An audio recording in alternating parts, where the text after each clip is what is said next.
Hello, everybody, and welcome to the 100th episode of the Rewatch Project with Hannah and Mike. For the audio listeners, that was a high five.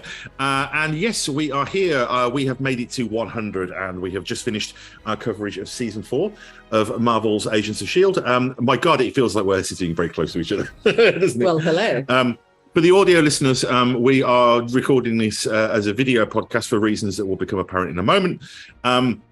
But it means that Hannah and I are sitting really close to each other. Double chin. So it's just feels very strangely awkward sitting this close and recording a podcast. But no, we are here. We are back with our 100th episode, and we thought that it would be really nice to celebrate that in style. So we are going to be doing a couple of things. First of all, we are very happy to say that we have a returning guest in the shape of one Gabriel Luna, Robbie Reyes from Marvel's Agents of S.H.I.E.L.D. Was actor in Matador, True Detective of Marvel's Agents of S.H.I.E.L.D., of course, Terminator Dark Fate, and the eagerly awaited Last of Us and upcoming untitled Arnold Schwarzenegger project. But we are also going to do a little bit of feedback. So what I thought might be a good idea is, why don't we get into the interview first, and then we could return and do a little bit of feedback. So we will be bringing on Gabriel Luna now. A couple of quick bits of housekeeping. First, a reminder that we do appreciate feedback. If you have missed getting your feedback in for the 100th episode, do not worry. Oh, you can send it anytime. We can do it on 101. So if you would like to do that, you can do so. If anyone wants to email and say, hey, well done, I'm not going to stop you. No, absolutely. So you can do that at rewatchprojectpodcast@gmail.com. You can also interact with us, of course, on our YouTube page just by leaving comments, like, subscribe, thumbs up, all of that good stuff. And we are also on social media, namely at Rewatch Proj. That's Rewatch Proj, and that is on Instagram and Twitter. And please do check out all of our friend shows, including Chinstroker versus Punter, the Iron Sequel, The Good, the Bad, and the Odd, Talk Without Rhythm podcast, Film Bastards, Entertainment Landfill, and did I mention Chinstroker versus Punter? Yeah. Well, you really need to check out Chinstroker versus Punter, guys. I mean, subconsciously, I'm just telling you this, that it's important to absorb that knowledge and go and hit subscribe. Which reminds me also, please do go and give us reviews on Apple Podcasts. That would be appreciative. Anyway, enough of this prattle. Let's bring on Gabriel Luna. Hey, Hannah. Hey, Mike. I feel like we're old friends. I know. My goodness. We'll have to start. Are we allowed to call you GL yet? Have we graduated to that rarefied club? Well, you can call me Gabe if you want, because that's what my friends call amazing. Me. Yeah. Oh, wow. Gosh. Came downstairs to the I was relegated to the attic last time my wife was working down here. And so now I'm here on the main floor. Well, how are you? Nice. How have you been? Yeah, good. Farm the kids out, so I don't need to rush off anywhere, so that's great. Okay. No swimming classes today? Yes. No, they've still got all of those things, but thankfully I've got really great friends who are helping me out. Oh, very kind. Very kind. Yeah, so we've gone into full neglect mode this week. Yeah, so we have here we are. But I guess no, that's a thing. That's definitely a thing. Sometimes, yeah. My mom she was, as we may have touched on last time, she was a single mother of 2 kids, 2 boys for a long time. And if it hadn't been for the neglect mode switch, number 1, she would have went insane, and number 2, we wouldn't have had half as much fun as we did. So absolutely, you've got to have a village. I broke my ankle last year and herniated a disc in my back, and if it wasn't for my group of friends, we would have been they're incredible, absolutely stuffed. Well, good on them, and you're very sweet people, so I'm sure you got a great village to call on. We are very but yeah, man, that's so this is episode 100, is it not? Woohoo. It is, yeah. We realised actually that it was going to fall like this, and we thought how perfect that we've got such a. We were really excited you were going to be our 100th episode. Yeah, and such an illustrious guest on our 100th episode is a real thrill and a wonderful piece of coincidence. It's a badge I'll wear with honor. And absolutely. And I'm excited to talk to you. I guess last time we kind of went through the whole origin story, but now we can actually talk about the show, and I'm really excited about that. Yeah. I mean, on that, we've just completed season 2. We did season 4. We completed that just a couple of nights ago. Yeah. And obviously, Robbie returned, and as you mentioned, it was just when we spoke last time. I think we barely touched on Agents of S.H.I.E.L.D., didn't we? Because there was just so much interesting stuff to talk about. But one of the things I want to mention, and this is something that's come out of conversations with our listeners as well. And we're probably going to embarrass you a little bit here, but one of the things that we noticed, and I think viewers noticed, is there's a kind of natural, for want of a better word, natural charisma that you bring to the role. And it's one of those things where I think it's very difficult to define when an actor does that. When somebody walks on the screen, you know, we talked about people like Harrison Ford and Tom Cruise, where there's just something there. There's some extra special secret sauce that's hard to define. And I was just wondering, from your perspective, who are those people for you? Who are those people that you feel have that natural charisma that's difficult to define? Yeah, I think you touched on a couple already for me. I think Harrison Ford, absolutely. You know, Redford and I mean, more kind of modern, I guess you'd go with. I really love Colin Farrell. I had the opportunity to work with him on True Detective, and Sam Rockwell, Michael Shannon, people who can do a lot with a little. And you know, I mean, Harrison, it's funny you mentioned him because he's a huge inspiration to me. And, you know, I told you guys how I got into it, building sets for the theater, and the fact that he's a carpenter himself. And when I first moved to LA, I was delivering flowers, and the woman I worked for, one of her clients was Harrison. And Oh, wow. and I got to meet him, you know, literally on my first day of work. She threw me into the fire. I was like, take these flowers to this house. And it was Harrison and Callista's house. Wow. But Harrison, absolutely. And you know, I think what it boils down to is, you know, you just try to focus, be still, and try to, you know, dig your heels as if there's, you know, rods going straight down your spine through your heels to the iron core of the earth. You just try to sit there and be as grounded as you possibly can, and look across the room at your partner and listen. And I think, you know, I guess I could attribute some of that to, we talked about how I never learned anything. There was no greater lesson than living in full life and trying to be, you know, trying to draw on it. But there are many great lessons that I did learn in school. And one of them was from the Saratoga International Theater Institute. They had come to St. Edward's University in Austin, where I went to school. And they started to kind of verse us in this physical acting training called the Suzuki method. And it also incorporated Anne Bogart's viewpoints, which is actually a dancer training that breaks down all of physical movement into these very basic elements, you know, starting, stopping, the tempo at which you move, the floor pattern in which you take, your relationship to the architecture, which is one of the more advanced, you would say, but it's literally start, stopping, you know, turning. And then the other is Suzuki, which is based off of a Japanese, it's kind of rooted in kabuki theater. But it's really all about putting your body in a very physically demanding place and then speaking from that place. And what I was told by the J. Ed Ariza, who's now the artistic director at UCLA, was that, you know, what we're trying to do here is cultivate undismissible presences. And it just struck me. I mean, just that thought, that concept, undismissible presence. That's incredible. And that's an incredible phrase. That's what you are in Agents of S.H.I.E.L.D. Well, like as soon as you come on screen, it's, you know, it's visceral. The change that you have, within the cast, and it's fantastic. It comes through. So it's a joy to watch. Oh, well, I know we had I had a lot of great dance partners on that one.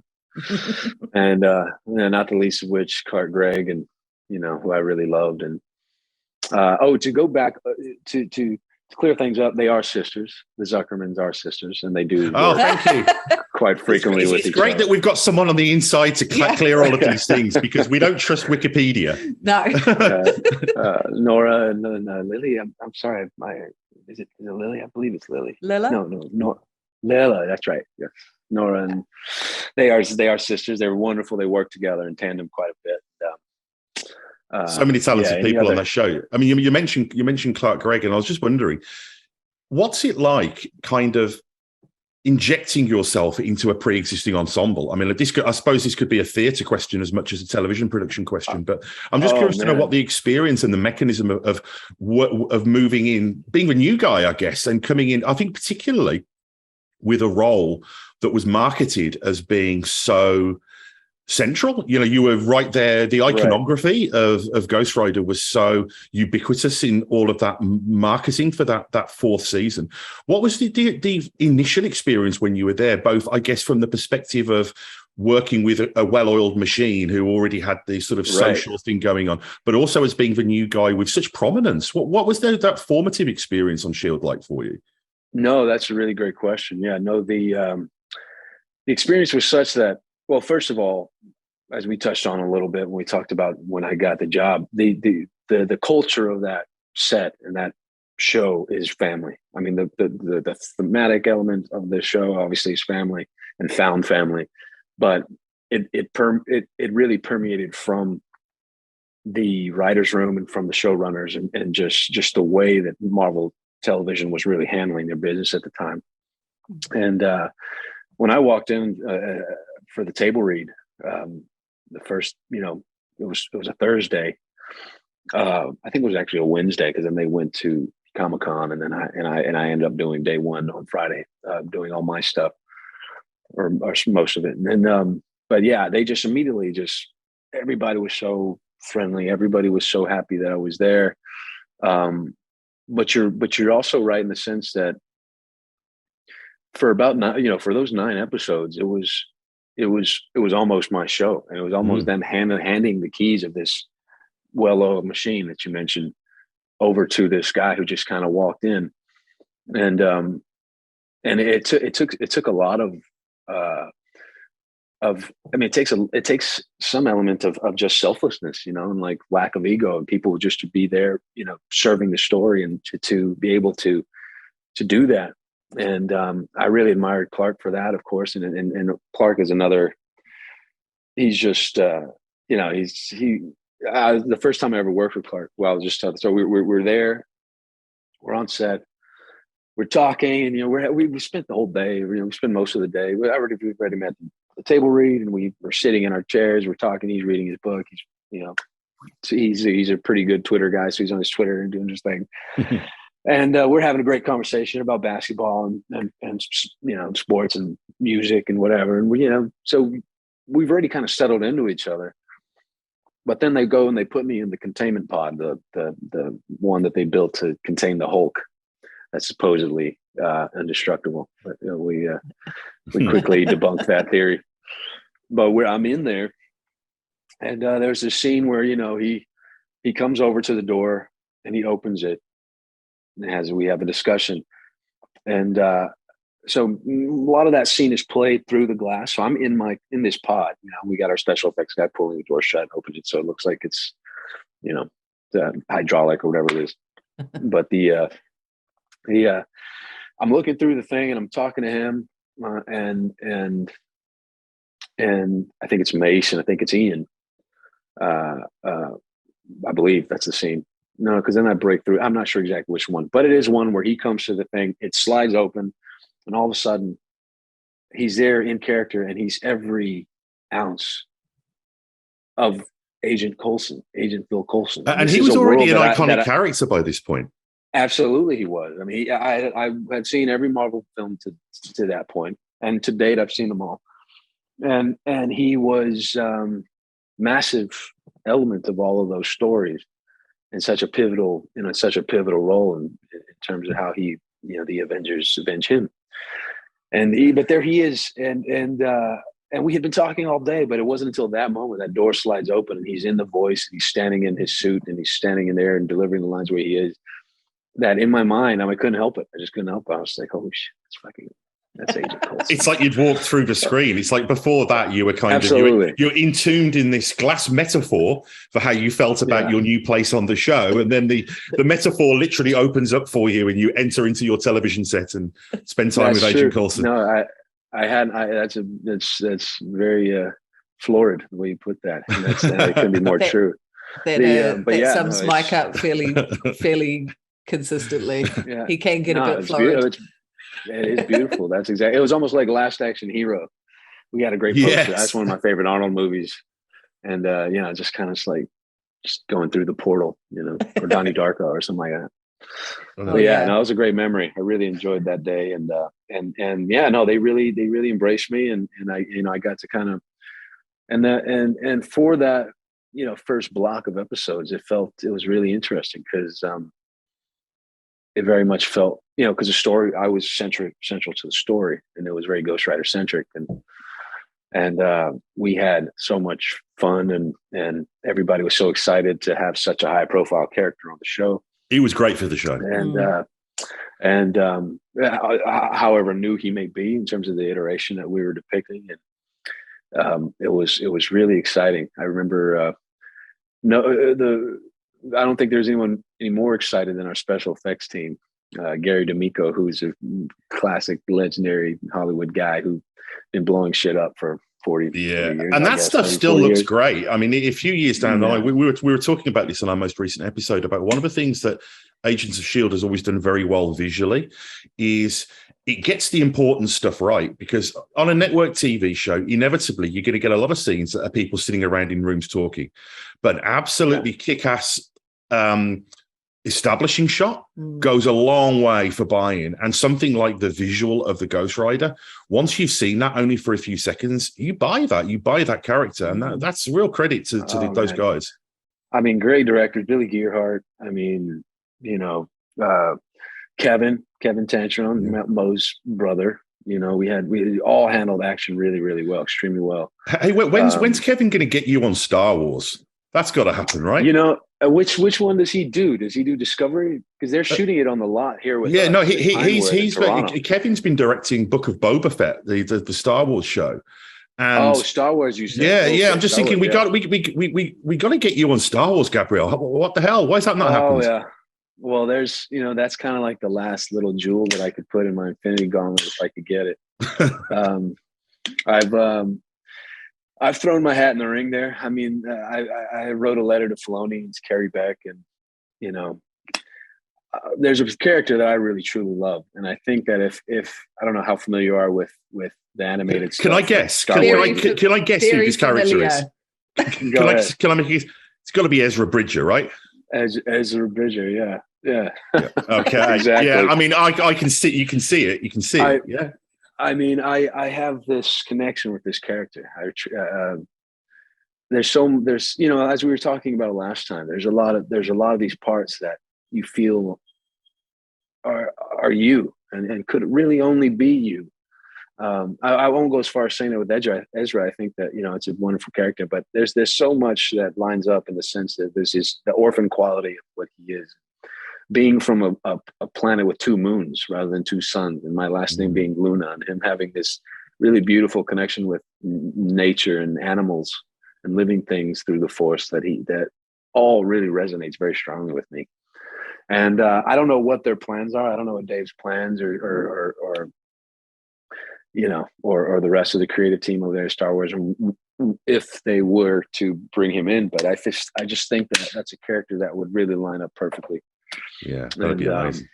And I know, and Robert, I work with Robert and talk to him quite frequently. Our schedules didn't just really line up there. There wasn't really anything there. I think Book of Boba Fett wise for me, because truthfully, I as honored as I would be to just throw a la Tom Hardy and Prince Harry and those guys and just throw a stormtrooper suit on. I think that I really want to kind of sit in the pocket and absolutely. Be ready if you're going to shoot your shot, then you're making it good. Hannah, you've got something you wanted to bring up, haven't you? Because particularly as we've got to the end of season 4. One of our feedbackers, Silver Surfer, sent a question and said, if we were lucky enough to get you back on again, would we ask this to you? So sure. This is from him. So he says, Mr. Luna, I am a huge fan of your portrayal as Robbie Reyes. I was curious to know how you played the final scene with Chloe Bennett with the look between Daisy and Robbie. Many fans like me see the natural chemistry between you two. Way better than Lincoln and Sousa, in my opinion, and always wondered if you and Chloe discussed that scene, or was it a natural flow of your chemistry together? Also, I wanted to say I appreciate your honesty and sincerity talking about your father and mother in your interview. I lost my mother recently, and it helped hearing your story. Thanks again. Well, first of all, to the surfer who is one of my favorite, was my favorite character when I was younger. In fact, right now I'm reading this. This is Silver Surfer Black, and this is drawn by Trad Moore. Oh, wow! Yeah, I guess this is an audio medium, but this. I'm holding up Silver Surfer Black to trade back. We'll put the video out as well. Okay, which is absolutely fantastic, and it's drawn. I always love the Silver Surfer. I love all the Kirby art and the classic, beautiful, cosmic kind of madness of it all. The 60s psychedelia of it all is wonderful. That's amazing. And on this is Trad, who was the original artist for Robbie in the original run. And so he and I, Silver Surfer and I, share that mutual love, and then I want to send my love to him. And it's, family is everything, and I understand how hard those moments could be. So I extend my love there.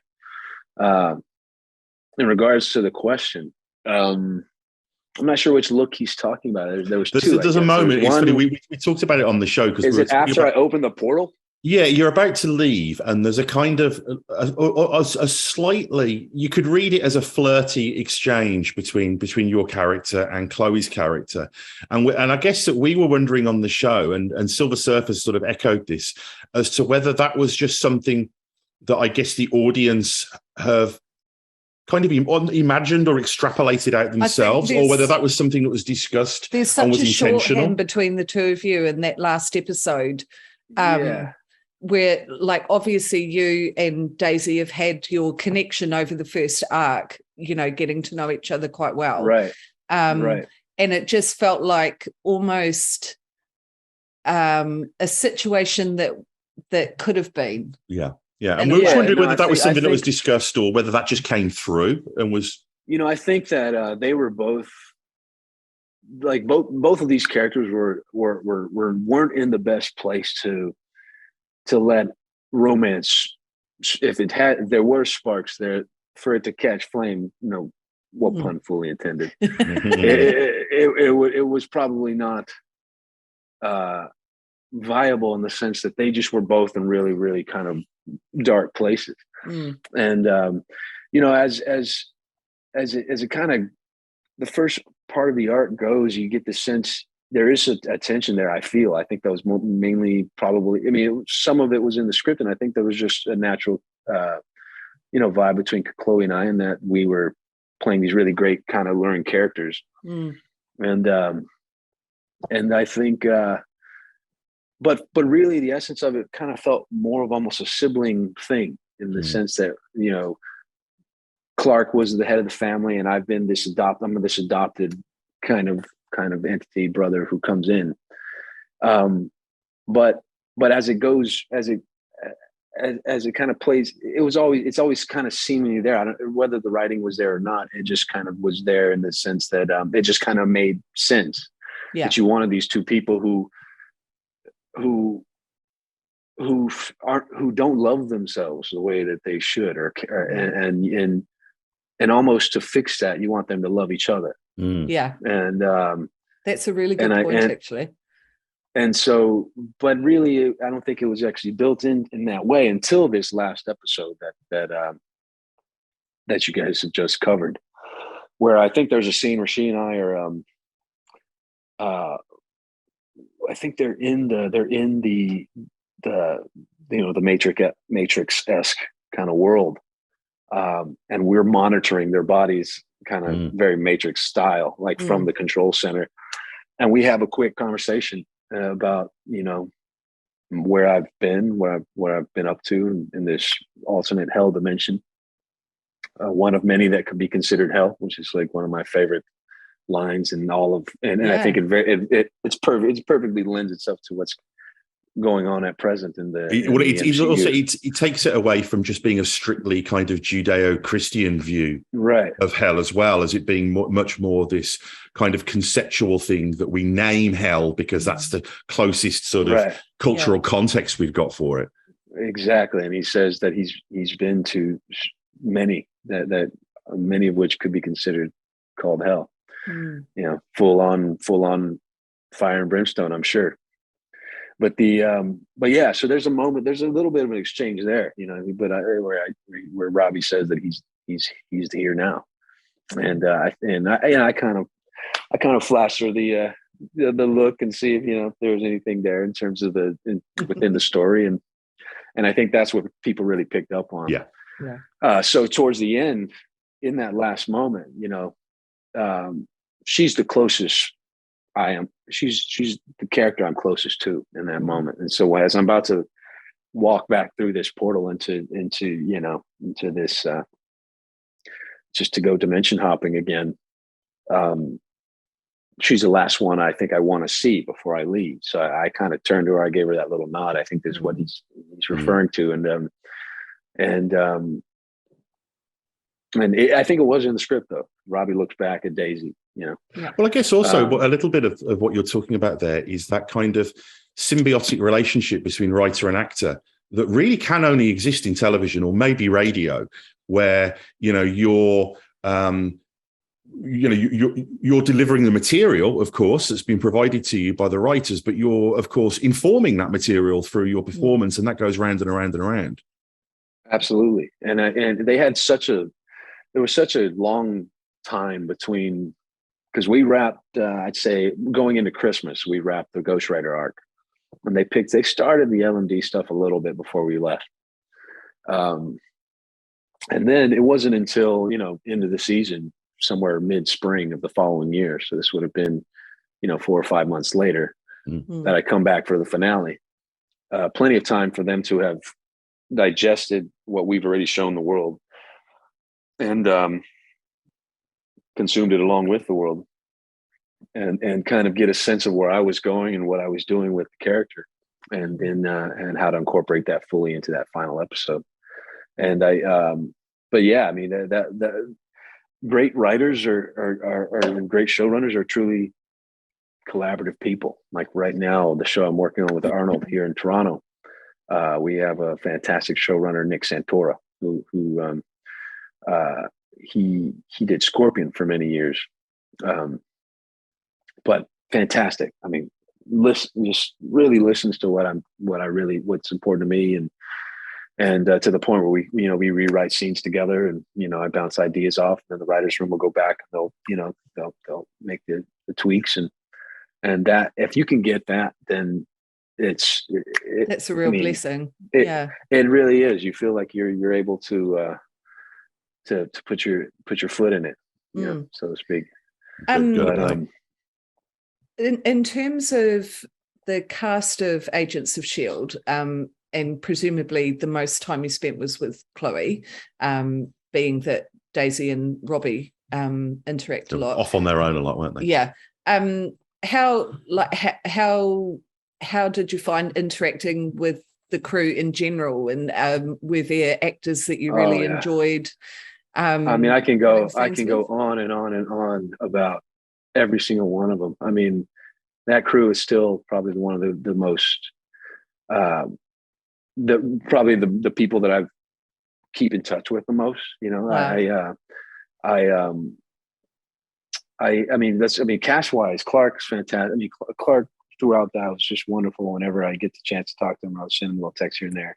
It's always wonderful. But it's you know, we were doing at the time, he and Jennifer were still together, and they would do like salsa dance classes. Oh, so wow. You're doing salsa with Clark Gregg and Dirty Dancing's Jennifer Grey, and you know, you're doing that type of stuff, and you get close. And Ian and I got really friendly. I really loved Ian. You know, I have some Scottish ancestry, so I kind of just were drawn to him. We'd always play with my Ghostwriter remote control car that I bought, a Fast and the Furious Dodge Charger that I had on set all the time with me. In fact, I actually drove it across the stage at New York Comic Con when we first released all the footage.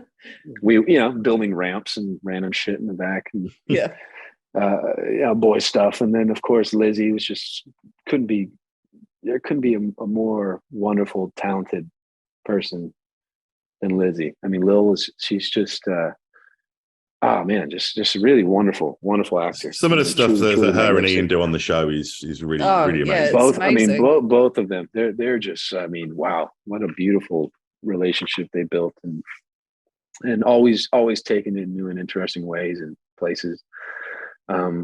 Henry and I Ming's always amazing, just a huge joker, tells the best dirty jokes. She's just like she's saucy, man. She's just saucy. It's funny, we've heard a lot about Ming Na Wen, and it's so contrasting to the role that she plays. Like, it still freaks me out seeing her smile, because we've got so used to the sort of stoic character. All she does is smile. All she does is smile and joke and have fun, and then sound speed, and then boom, she's fucking clicks it on. Yeah. She's the one I'd love to like take out for a cup of coffee and just shoot. Oh my goodness! Yeah, you would love that. I mean, she's a Disney legend. I mean, she's every bit of a Disney legend. Yeah, you talk about ticking the franchises off. I mean, my gosh. Yeah, exactly. Yeah, and then of course there's Henry. He and I were like peas in a pod, man. We got along so well. We were similar people, I think, and he's just a beautiful, gentle giant. And we came up with a pitch for a show called Ike and Oz. It's like a buddy comedy. We're not sure what we do. We thought maybe we'd be like an ice cream shop or ice cream food truck or something. But we'd also be like PIs or something. I can see the opening credits, the opening titles in my mind's eye as you explain this. I can see the Ferrari. His middle name is Oswald, and my middle name is Isaac. We just came up. I would call him Oz. He called me Ike, and we just came up with Ike and Oz. We should do this thing. Amazing. But then then it extends to the entire crew. I mean, we got all my camera crew, and there's Jewel, and I mean, I could go down the line, but I just Gary, our second unit director, was phenomenal. I mean, a lot of that action you talk about is completely him. I got really close. Always. Whoever's episode it is, they'll be on set with you. Okay. To iron out any kinks need there be, and need they be ironed out, and then but then my stunt drivers, who I got to do quite a lot of the driving, and then on second unit when they had to do the crazy stuff, they called in the big guns. They got Chuck Norris's son, Eric Norris. Mm-hmm. Wow. And the great, the legend himself, Eddie Snake River Braun, who I don't know if you've seen Stuntman on Disney Plus.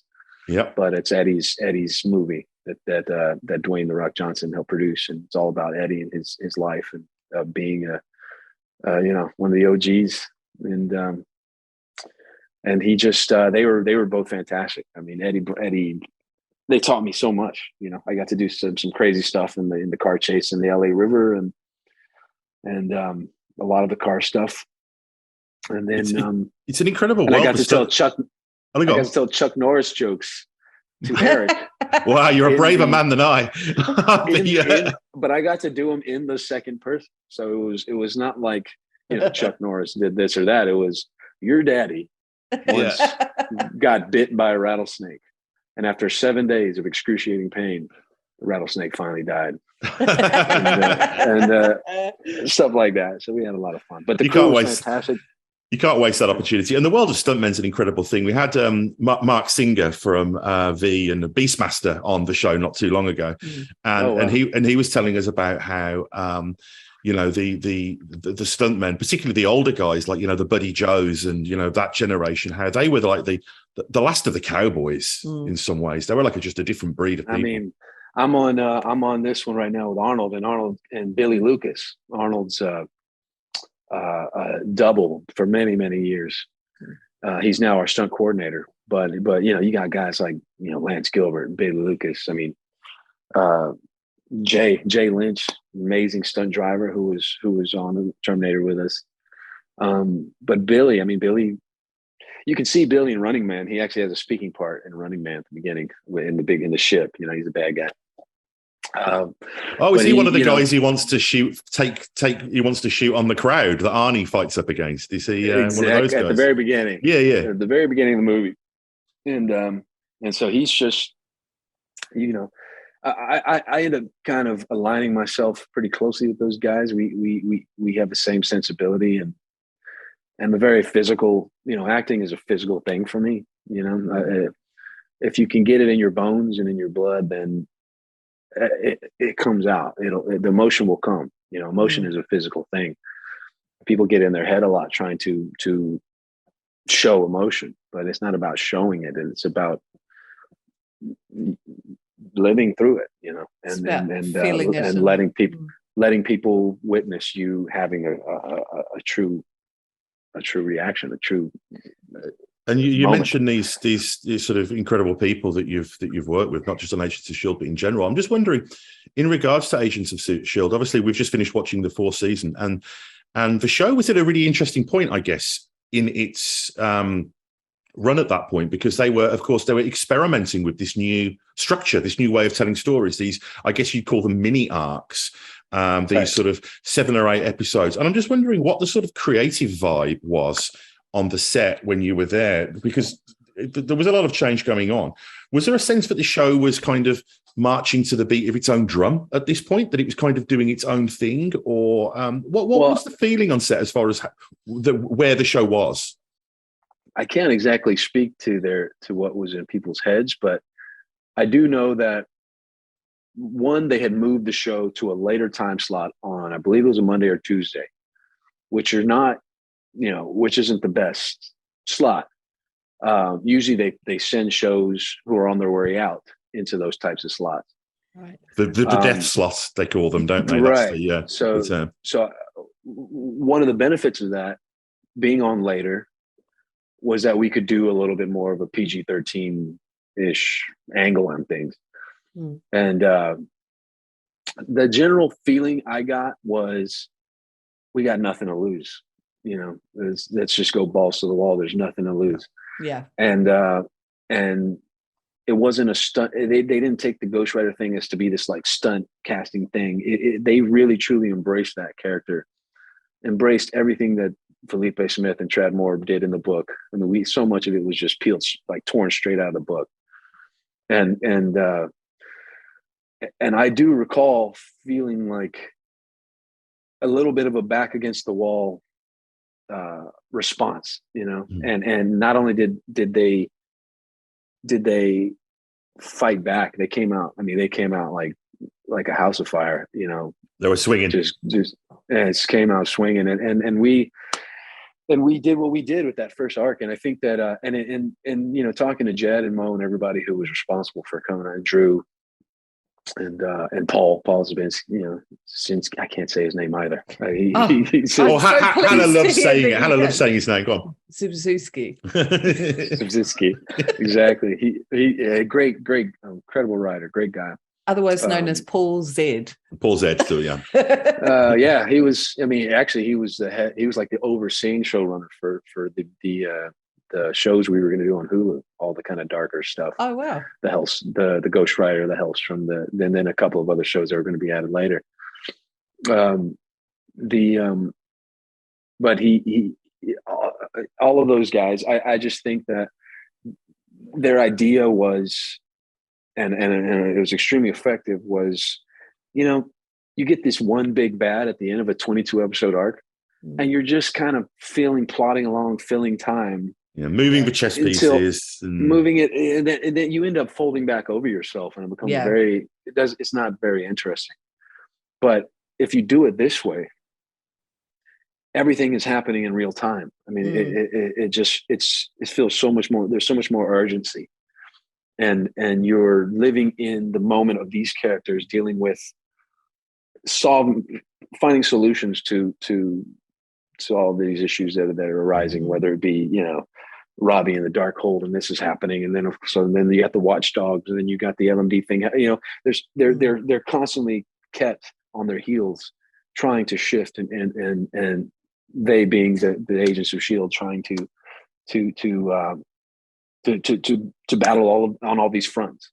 Yeah. And so if you do that and organically build your big bad, and ends up becoming this thing where all the pieces just coalesce and they rise to this really beautiful That's crescendo. something that we've talked about a lot on the podcast, about that Jeffrey Bell, Marissa, and how Jed could I forget Bell? Sorry, I can't. It feels like they're kind of, they've got all of these sticks with plates on them and they're spinning them and they're running around, and sometimes you forget about one and it's reintroduced.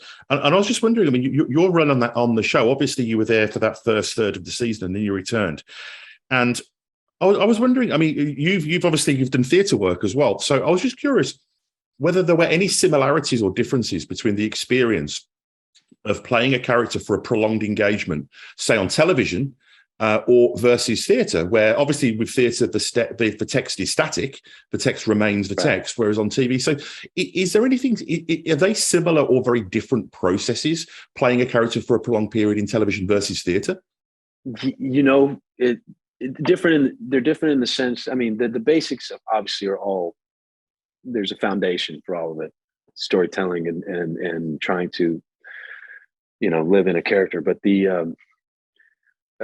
with the serial nature of television, I love, it's just, it's the same in that you can only move forward on stage. You get on the roller coaster, can't get off to the end. That's what's so thrilling about it. You're living there with the 100-seat house or the 3,000-seat house or whoever you're playing to, and you're telling that story. But then tomorrow night you're going to do it again. But you're going to go back and you're going to get, it's going to come all the way around. You're going to get back onto the loading dock, or then you're going to do it again. But there is a forward momentum on the night that doesn't stop. Now, elongate that over a few months. And you get a similar feeling that it's still a very forward moving thing. You're only moving forward in the story. You don't go back the next night and start again from the beginning, but they both have a lot of forward momentum. And so, I guess if you were to put that into the context of doing a feature film, motion picture, it does have that, but there, you extend. Time's more compressed on the TV schedule, obviously.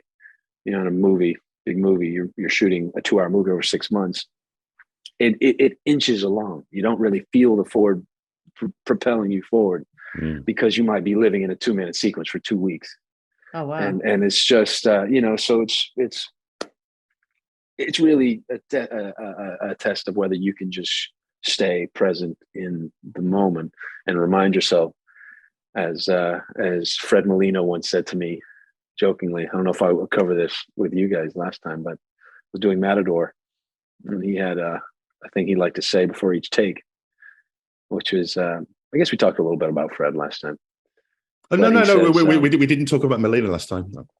Oh, okay. So, Fred, he has this thing where he's like, he goes, all right, this is the first time. It's never happened before. And then he just go into it. It's just like he has to remind himself. He's a very naturally amusing man, isn't he? Oh, he's just you. I mean, we should all be so lucky to be in the presence of Fred Molina. He's just he's a legend. But he had a very he's another guy who very much like me, who could be completely joking, completely loose and free, and just talking about his cuppa with his friend, or with one of our PAs, and then boom, sound speed, action, and he's towering over me, just berating me, spit flying all over my face, because I'm just I was a double agent in that show, and I was on his soccer team as one of his players, and then but also trying to ingratiate myself into his illicit dealings, his criminal underworld that he was doing. And so I'm making myself an asset in that way. And so I caught his wrath one time, and he just showered, and I just could feel it. I could feel his spit on my face. And say it, don't spray it, Alfred. I was just like, if I could bottle it and sell it, just we have so many authentic great actors. Yeah. But speaking about movies, did your role in Agents of S.H.I.E.L.D. directly impact getting the Terminator gig at all, or did those two things line up? a good question.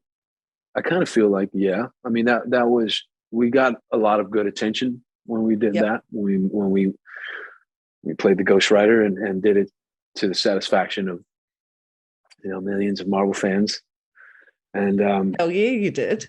And then so it's just, I think that it was, you know, and I was on hold, so I couldn't really do any other television because I was on hold for the Ghost Rider show, which was still in development.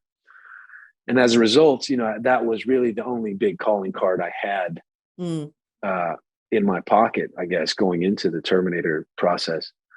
And so, yeah, I mean, I think I owe a lot to Robbie and just this depiction of this unrelenting force, you know. Yeah.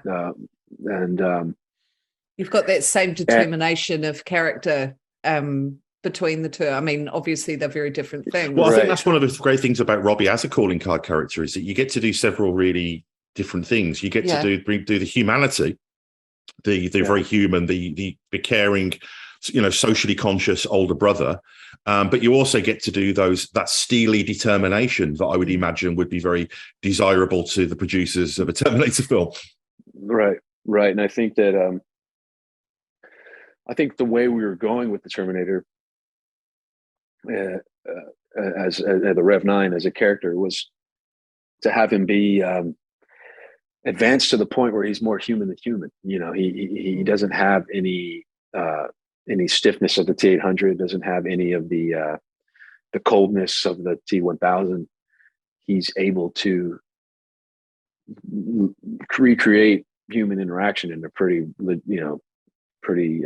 believable way. And I thought that he could, I enjoyed that when I got to play different characters as the Rev 9 emulating different characters. And, you know, the Border Patrol agent with the, you know, my kind of pretty much my accent, just kind of just put myself into that part. Yeah. And then, you know, then of course the being down in Mexico and being the father and, you know, kind of luring the father out so that I could take his persona and, you know, kill him. And then, you know, it happens off camera, but I kill a lot of people off camera. But yeah, so I think that, I think very much so. And it did work in my favor. And then I think on top of that, it was just, I just had the toolbox for that. You know, I think, physically was able to do the things that were required of me physically. I think that there was a focus and a discipline that one would need to carry the brunt of that physical load. Was that an expectation? Was that part of getting the role to be able to sort of do all of that kind of thing, or was that just a kind of you got the role and then they were like, well, he seems game. Let's, you know. Yeah, no, I think that once I met with because it was one of the first meetings I took was with Tim and the stunt team, and they wanted to get a stunt assessment. So they took me and we went to this like warehouse in Burbank, Action Factory warehouse, Phil Severa and his team. Phil, of course, did Daredevil. He did stunts for Free Guy. He's doing stunts for the Halo show. He's a great stunt coordinator. But he, you know, that was one of the first kind of flaming hoops they had me jump through, which this like stunt assessment. And we'd go in and they basically showed me the choreography. And being somebody who's played sports, you know, played football and basketball, and somebody who's very athletic and physically kind of minded, that always comes to me as second nature. You know, for me, it's like playing the Simon game, you know, the little Simon where you have to know the pattern and you have to recreate the pattern. Yeah. And with muscle memory moves, go through. Exactly that. It's just, and then I think they were really impressed with how quickly I absorbed the choreography and then how much control I had. You know, I think that's important. You know, you have to recreate these things and they have to happen in the same way with the same intensity, but safely in the same place, precisely every single time. And that's something really I pride myself on is to do that, you know. That's like ballet almost, isn't it? I mean, it's just very, because if it's not in the same, if the punch is not in the same spot every time, somebody gets hit, somebody gets hurt. And so I think that they were happy with my ability to absorb the information and my ability to be as precise as I was. And then I, of course, throughout the shoot, just weaseled my way into getting to do as much of the stunt work as I possibly could. I'd probably say about 85% of what you see on the screen is me.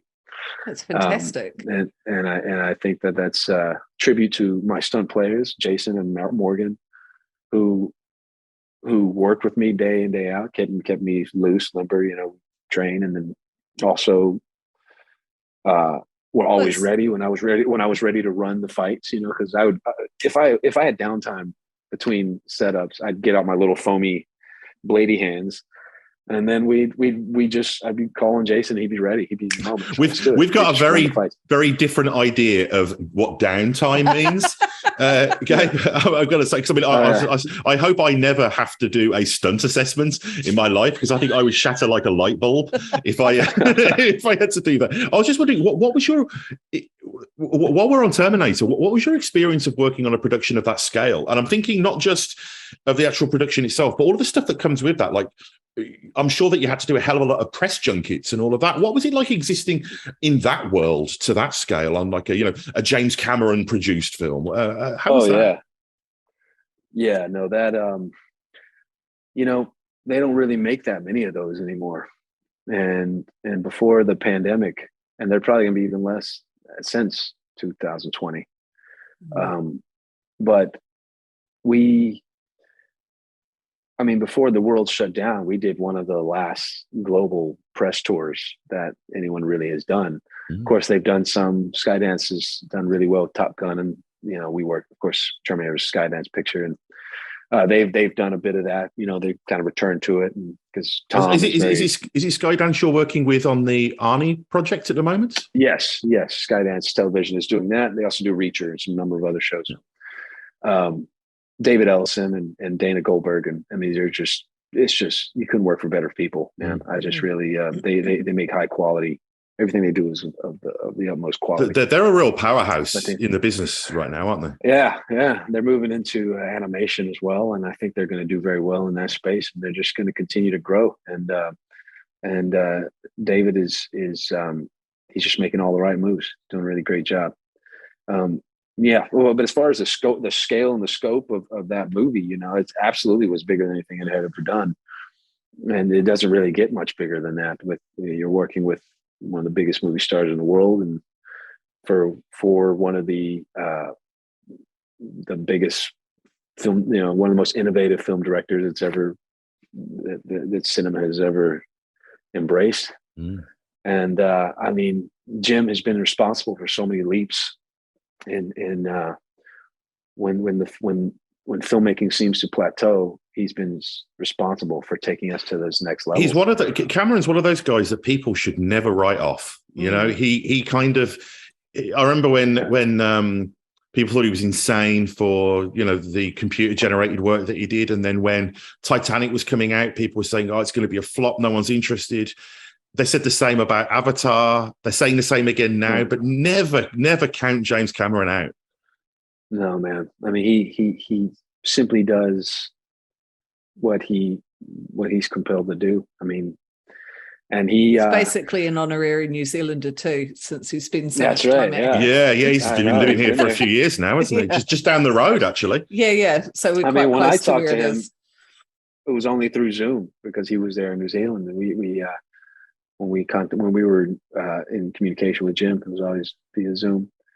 But he, I can't wait for The Way of Water. I think it's gonna be phenomenal.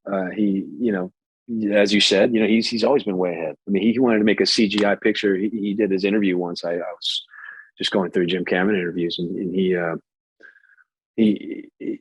did an interview once about how he was talking to Paramount. It was either Paramount or Fox at the time, about doing a full CGI picture.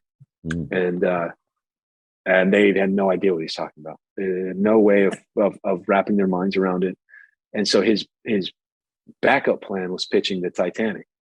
Wow. And only reason he pitched that movie was he wanted to get in a submersible and go and explore the Titanic. He wanted to physically be there to explore it.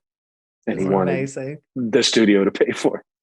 So he, and that's an incredible story. Just like that's his backup plan. Becomes the highest grossing picture of all time. Yeah. That's. I mean, and that's why. I mean, that's the very definition of the word visionary, isn't it? It's being able to see something that's so out of people's sphere of understanding that it seems like witchcraft. Yeah. There's a really wonderful, also on Disney Plus. Here I am pitching all the Disney stuff. The Light and Magic. Oh, we've just finished watching it. Amazing, it's so amazing. Good. Yeah. I mean, come on. I mean, and then we had. Those are the guys that we're working with on Terminator. You know, you're working with Industrial Light and Magic. I'm sitting there with Duncan, and Duncan's putting on my face, my face markers and stuff. He's like, this is the same marker I used for Al Pacino on The Irishman. And he's just like, wow. And but it's just, and Alex, who I worked with, actually Alex started his own VFX house now, but Alex was working with Ryan Lim at the time, Alex Wang. And he was our visual effects supervisor on The Last of Us.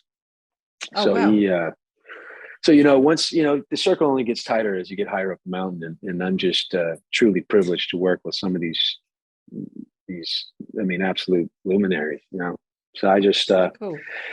I'm thinking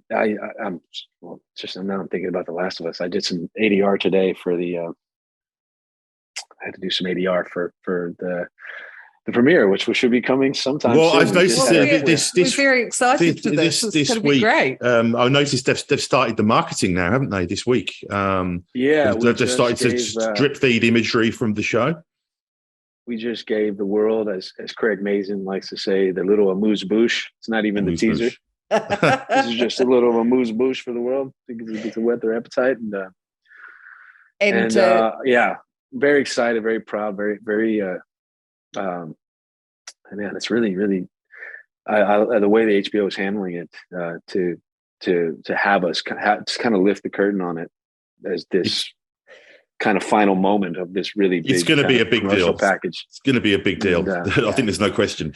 On that tack, really, I'm sure that you will be doing lots of conventions and social media for The Last of Us, and you will have had experience of that with Marvel and Terminator and all of those things. How do you find fandom? Do you find people are quite generous, or have you had any toxic fandom? Or I've been super fortunate.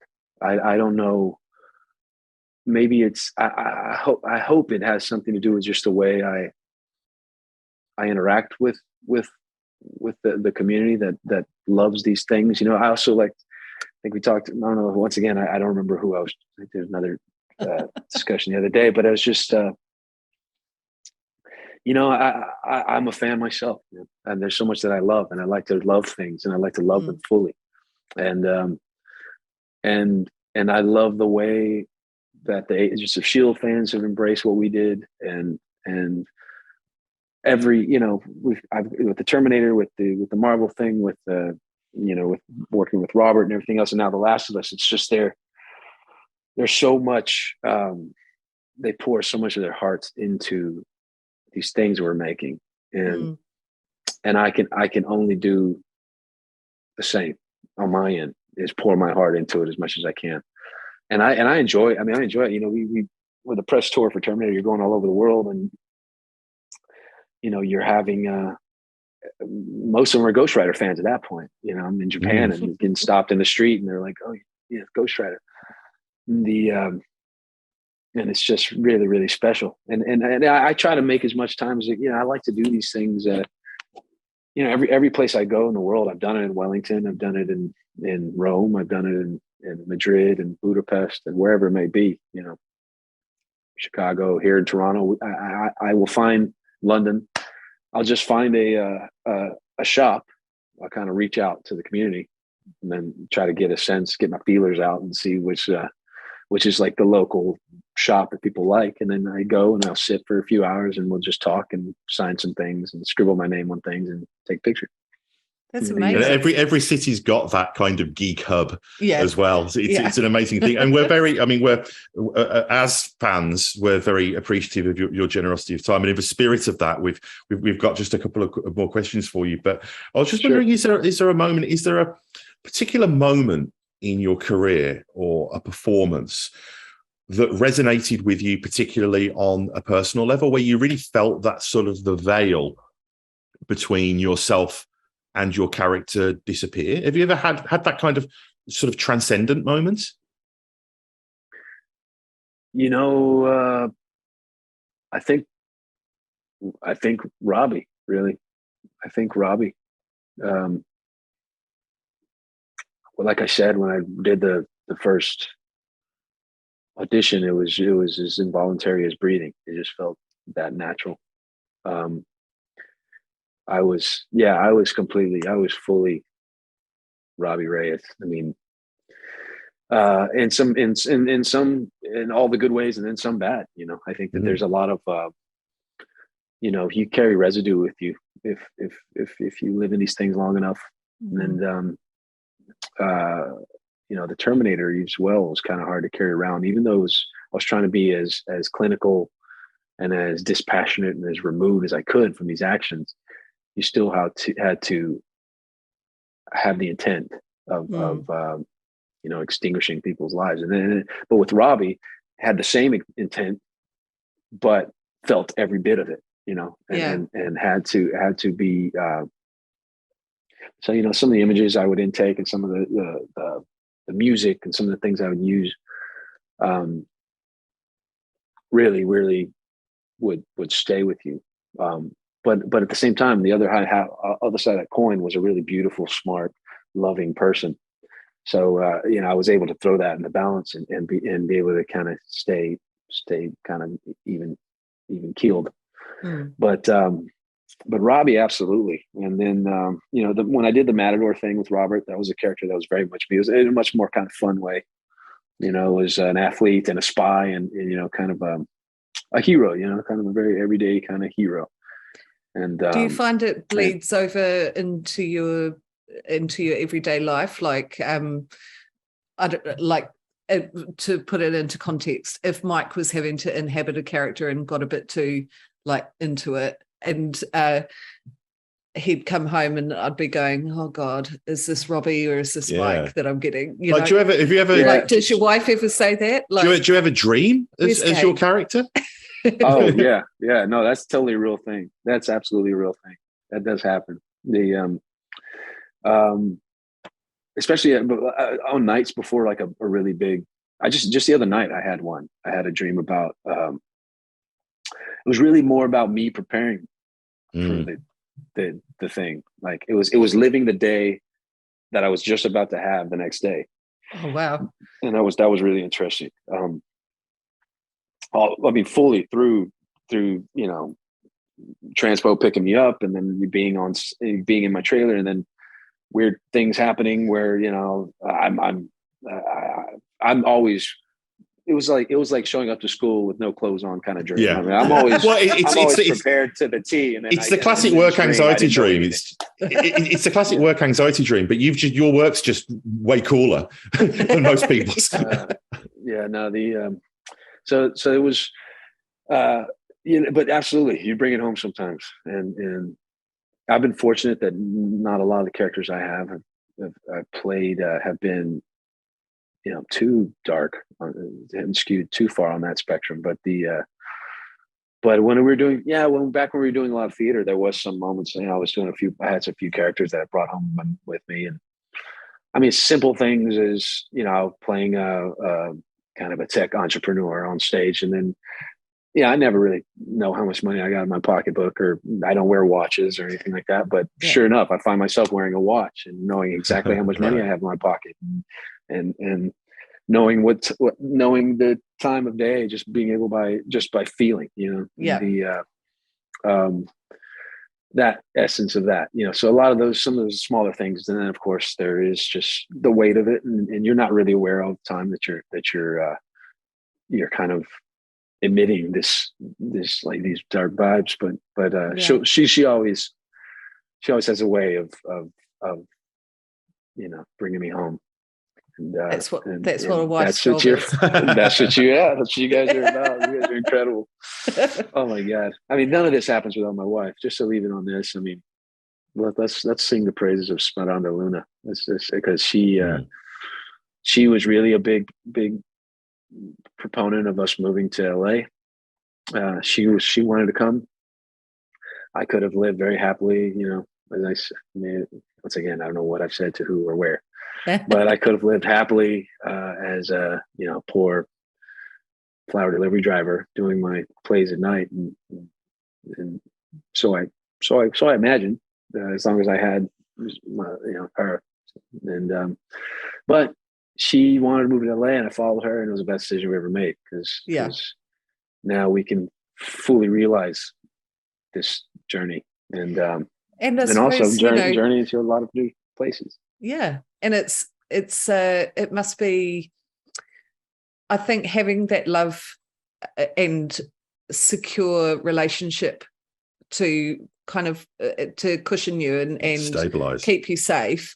It means you can sort of extend yourself and explore and know that you're never too far from safety, when you've got that connection. Now who's the floored one? How beautiful. You've been living with me beautiful. Too long. That's you frame it beautifully, and it's very poetic when we say it, and it's true. I mean, to have such a strong foundation, then you can reach as high as you want, and she is very much that, and so I'm blessed. She sounds amazing. She's I don't like people that blessed or blessed, but really, I mean, to have the love of somebody as talented, it's a pretty amazing and remarkable, thing, and as intelligent, is a true blessing. Yeah. Just one final question from us, and then we'll let you go and enjoy the rest of your evening. If there was any advice you could give to your younger self about acting in the business, what do you think it would be?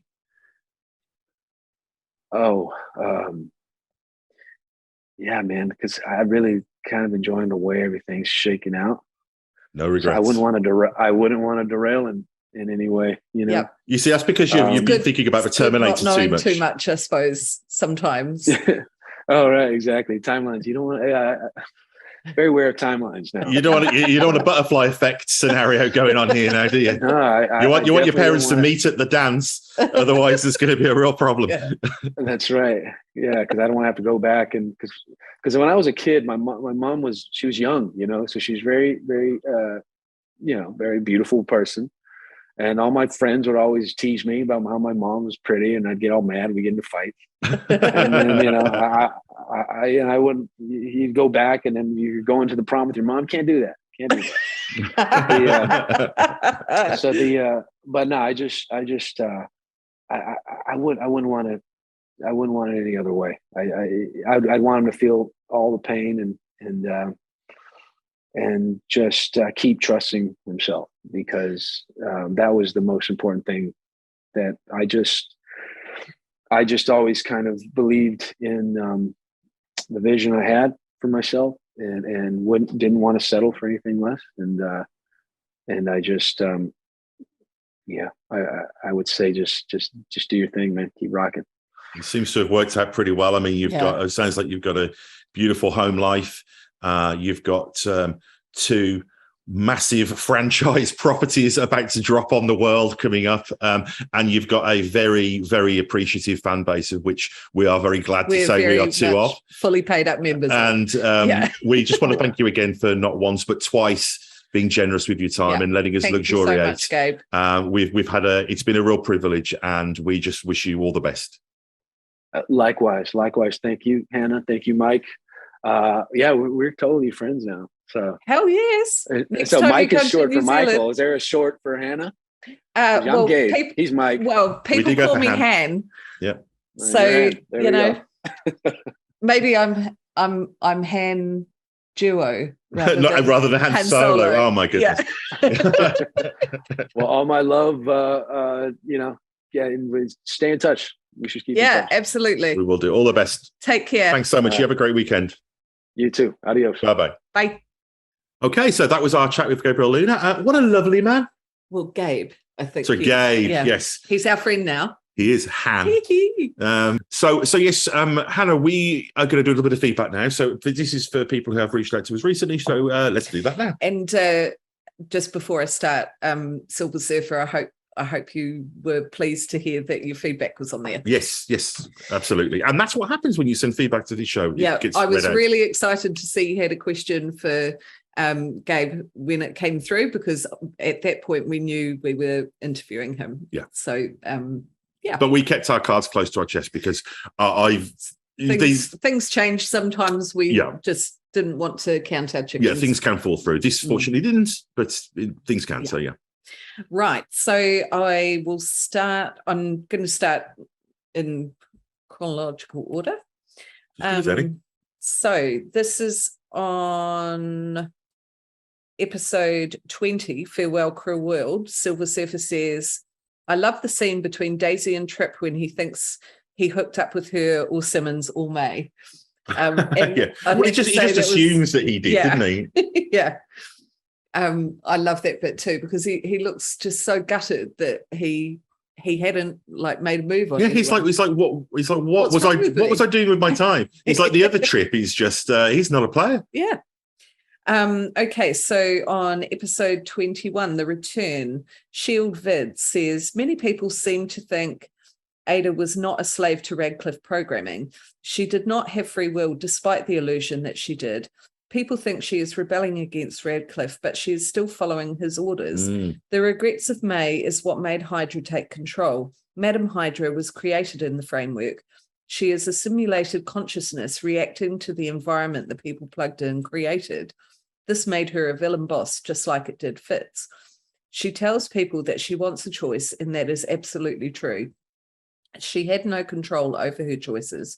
Radcliffe told her she must always avoid the uncanny valley by being as human as possible, and Ada took that to its natural conclusion. She tried to be human. Yeah, no, that's a great point. True. And I suppose the thing is, as well, is there's a number of things going on here. There's the fact that there's the whole AI sentience thing. The fact that, so that this technology eventually will go down the route of self-preservation. Like, it reminds me a lot of, do you remember Her, the Spike Jonze film? Yes. Yeah. Where Joaquin Phoenix falls in love with an operating Scarlett system. Johansson. Yeah. And it's basically Siri, but more evolved. And inevitably that wants to be emancipated and do its own thing. So, and that's a natural science fiction idea. I guess the wild card here, though, always is the Darkhold. Is because there's a feeling that the Darkhold kind of has a will of its own. But it's a bit of it's a dark mirror, isn't it? Yeah. It's like, does the Darkhold, at least as it's presented in Agents of S.H.I.E.L.D., have a will of its own, or is it just that it's like the ring of power, that it will be whatever you bring to it will be amplifies. It'll amplify, yeah. And so there's that as well. But that's a great point, is the fact that technically, yes, she is following all of Radcliffe's plans, but she's following them from the perspective of an incredible AI that's self-learning with a little bit of Darkhold kind of secret source on the top of it as well. And I suppose you can think of Radcliffe as overestimating his intelligence and not allowing for things to go wrong. Like, he does think of it a bit too optimistic. Yeah, well, he just hasn't thought it through. And again, that's what scientific hubris is, and scientists don't, and we've talked a lot about people like Werner von Braun and Oppenheimer. They make this stuff, but it's not, is it their responsibility? And also the idea is that discoveries are almost these organic things, and they're willing themselves to be discovered, and they always will be discovered. There's a kind of inevitability to them. If Oppenheimer was like, oh, what have I done? I'm the destroyer of worlds. Well, it would have been someone else. Yeah. Somebody else would have found that a few years later. It's just waiting, Yeah. Silver Surfer also wishes you a happy trip around the sun. Oh, thank you. Yes, it was recently my 28th birthday. I'm pushing the big 3-0s coming, Hannah. He also said, cosmic awareness gives me great insight, yet I'm always wrong when I debate my wife. Very nice. Good bit of Silver Surfer logic there. Yeah. I like it. Yeah, love it. Okay, so on episode 21, Jack Dubb says, a lot of people would say self-control, but for me, The Return is the best episode of season 4. and poor Ming Na Wen busting her knee in this episode and forcing the producers to write around her injury. Oh, I didn't know that. Keeping her front and center on the show for the last 2 episodes of this season, as well as the majority of the first half of season 5. I had first no idea. Half of season 5. Wow. That's amazing. Yeah. Well, I see. I never notice these things. Hannah's the person who always notices when actresses are pregnant. Yeah. The only time it's I like ever, a superpower. The only, because usually they'll be like holding things like folders in front of their stomach is a big one. You can also see it in their faces. Yeah. Well, the one that's just me being an observer. The only time I've ever noticed it is Gillian Anderson in season 2 of The X-Files is pregnant, and my God, she gets hit hard by pregnancy. She just looks like a different person, and there's nothing wrong with that. It's a natural part of life. Yeah. Some people just do. But her face looks like a pregnant woman's face. Yeah. During, it's very, very obvious. But they write it into the storyline. I think that there's that she's got like been impregnated by some evil alien thing. Her daughter must have been like, oh, thanks, guys, Okay, so on the finale, episode 22, Silver Surfer says, "Greeting my beautiful and brilliant agents. Always enjoying your commentary and energy. Thought I'd ask some non-AOS questions this time. What is your favorite game show of all time?" Game show? It's difficult because we're not American. Well, I very much enjoyed Wheel of Fortune when I was a kid. And is that the one where people would absolutely lose their shit when they got called out the audience? No, that's The Price is Right. Oh, yes, that's right. Yeah. And I think this is an American game show, but we had a New Zealand version of it, Sale of the Century. Yes, we had Sale of the Century in the UK. And because these things, one that absolutely gripped the entire nation, I remember in the 80s, was It's in the Bag. Did you have that? No. So you either take the money or the bag. Oh, you Kiwis! You're such a simpler person. Like the rest of the world had like Dallas and Dynasty, and you had what, noughts and crosses, or like some guy drinking water. I mean, what? The reason I remember it really well is that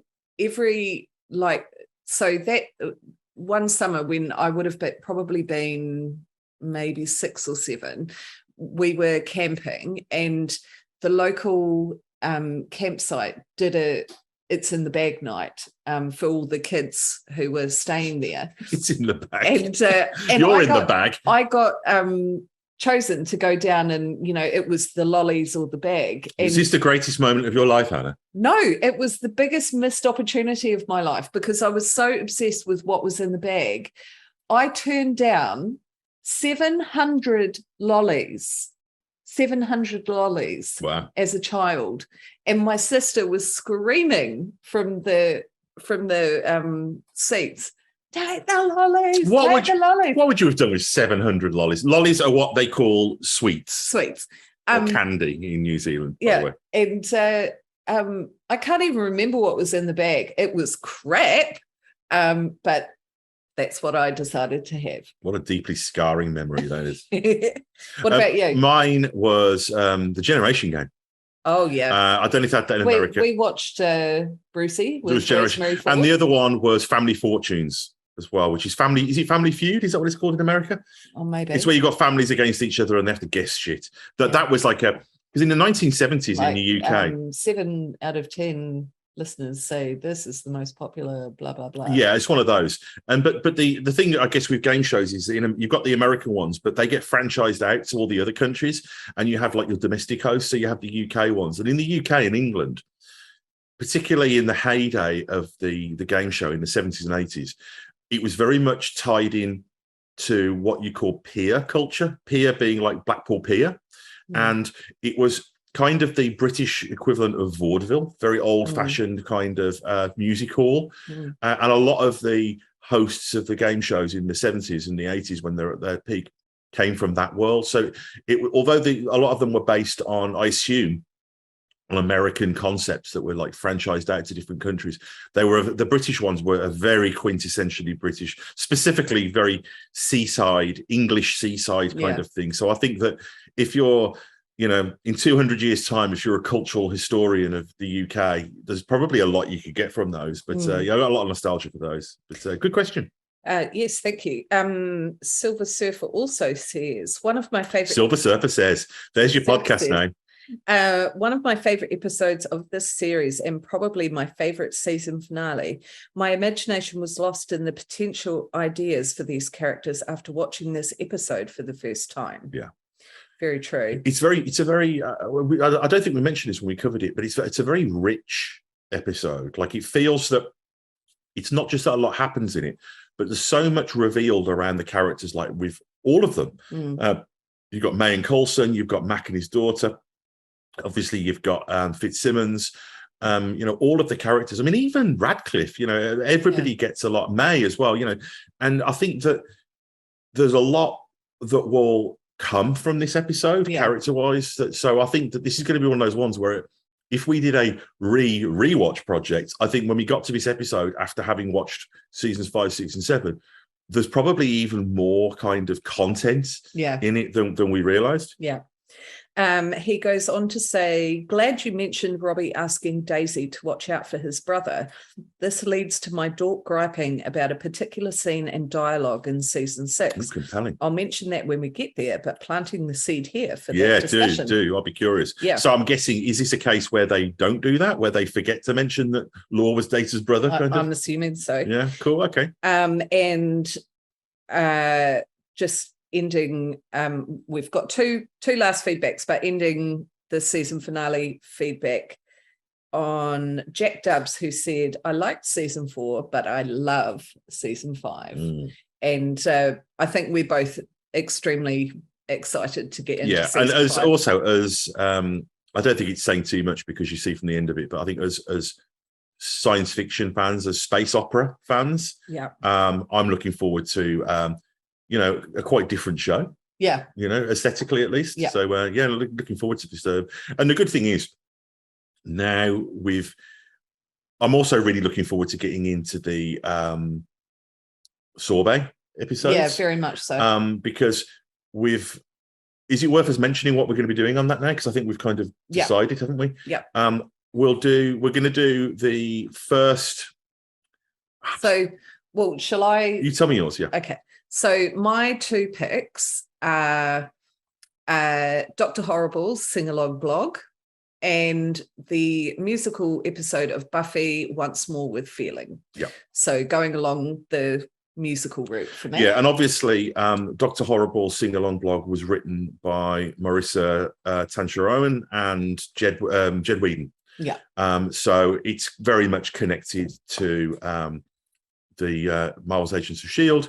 And Once More with Feeling, obviously, is somewhat of a companion piece. Yeah. I didn't actually realise until I was looking yesterday how much, because Joss Whedon directed it, but he just wrote the story. It was the whole thing, all the songs, everything was completely written by Jed and Marissa.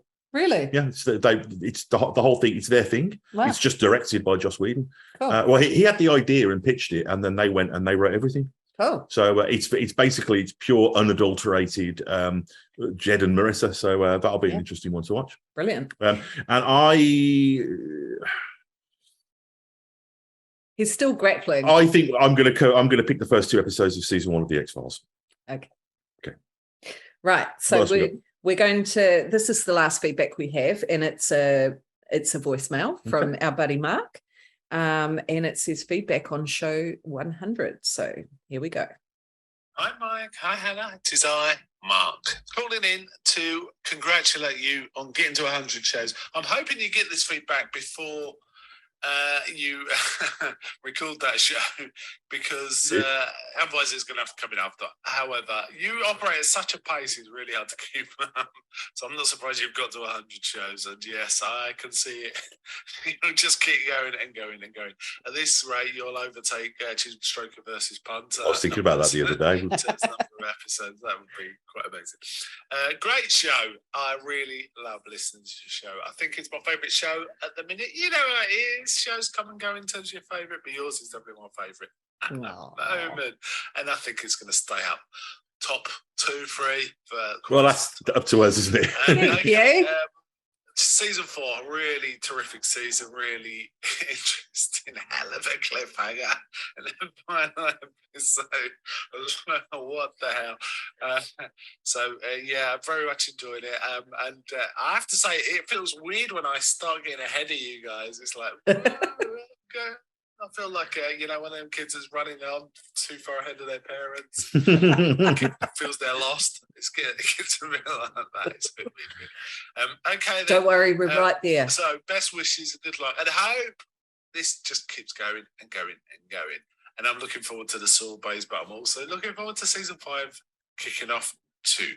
So, bye from here in the sort of muggy UK at the minute. So, bye from Mark. Thanks, Mark. Thanks, Mark. And do everybody go and check out The Good, the Bad, and the Odd, because it's funny. When we started doing the Rewatch Project, I thought a lot about The Good, the Bad, and the Odd, because they do. They're quite prolific, and they will cover entire runs of shows as well. And I'll definitely recommend checking that out. And it'd be good to have Mark on at one point. Actually, yeah, I feel like Mark's a kindred spirit, and that would be great. So, quick reminder then, guys, that we will be next. So the next episode will be. Should we do the 2 X-Files first and then do the other ones? Yes, because I don't think you'll cope to have to wait.